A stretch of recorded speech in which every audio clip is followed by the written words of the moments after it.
الحمد لله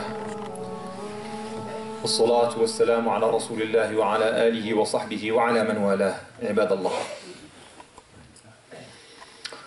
Nous allons essayer de traiter un sujet très important, c'est comment l'islam s'est comporté avec la femme. Notre jurisprudence, notre texte coranique ou prophétique, ou le comportement des compagnons, ou bien des successeurs, les prédécesseurs, comment se sont comportés avec la femme. Souvent on entend que l'islam a sous-estimé la femme. On se base sur quoi pour donner un témoignage pareil?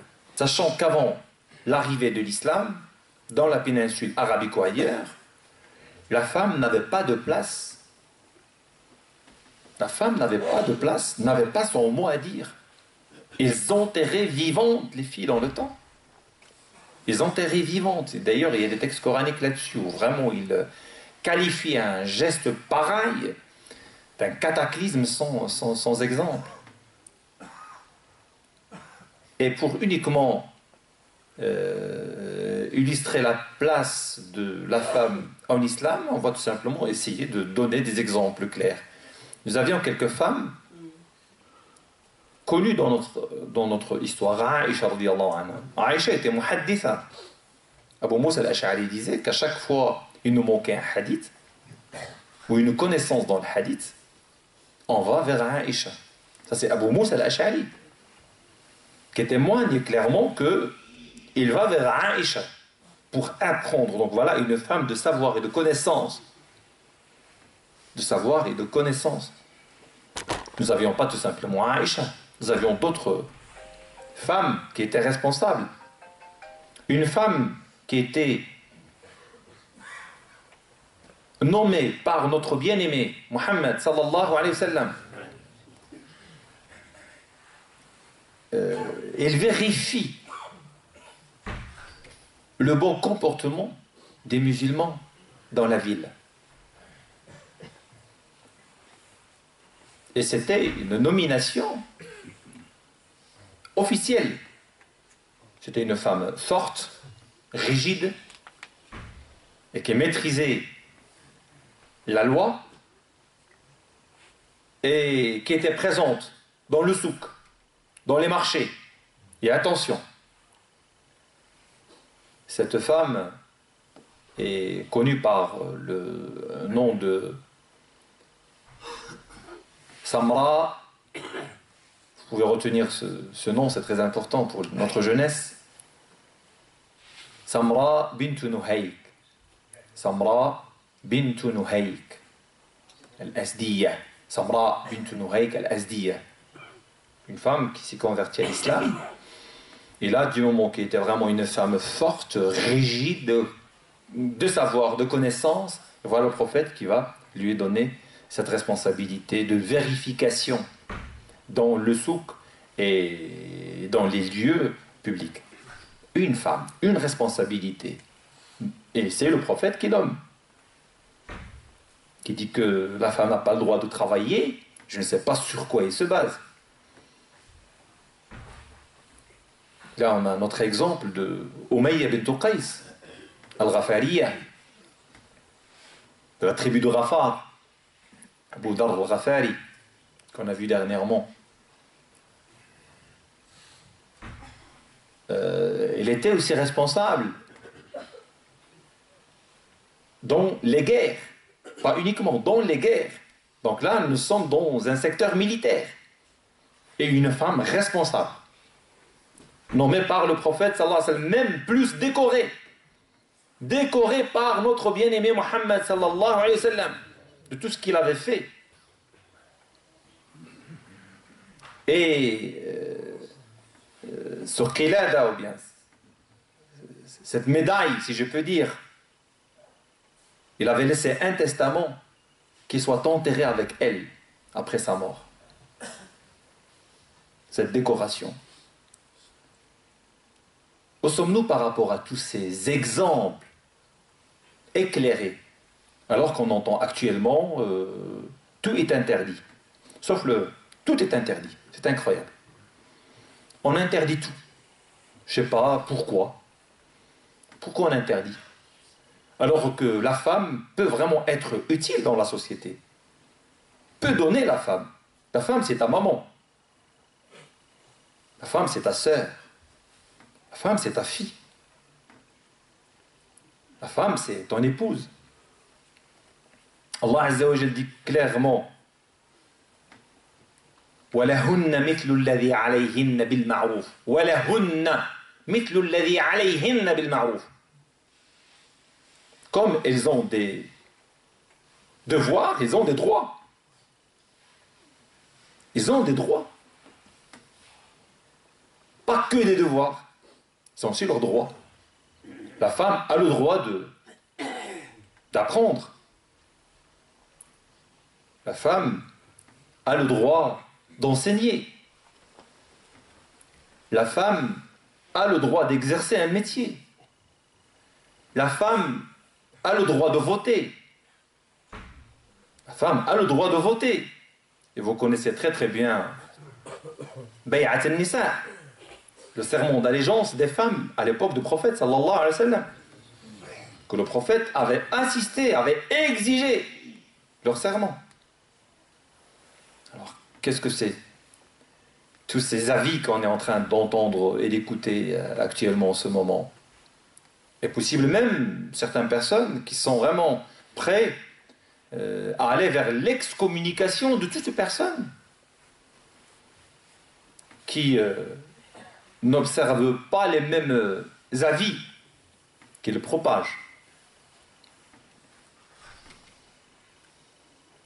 Anathématiser les savants actuellement, ça devient d'une facilité incroyable. تكفير وكذا أصبح سهل سهل يكفرون كما يشاءون ويفسقون كما يشاءون ولا حول ولا قوة إلا بالله. Le prophète disait dans un hadith: soyez clément envers le noble quand il est humilié, et le riche quand il devient pauvre, et le savant parmi les ignares. Ça, c'est un hadith du prophète sallallahu alayhi wa sallam. C'est un hadith excellent. Soyez clément envers les savants qui sont parmi les ignares, les non-connaisseurs. Il faut vraiment être clément envers eux, parce que c'est très très difficile. Très très difficile. Eux qui portent un fardeau, une responsabilité très très lourde, et ils doivent vous défendre. Ils doivent défendre votre existence. Et quand même, ils sont critiqués de partout. C'est incroyable.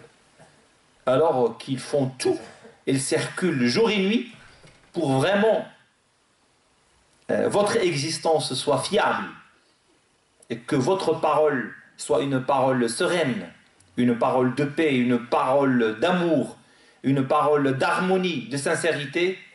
Et quand même, ils sont très très maltraités par même certains fidèles, hélas. Donc si on revient à notre héritage magnifique, une femme qui se lève et qui dit à Omar: comment voulez-vous limiter la dot alors que le Coran est clair? Et il lui cite le verset coranique.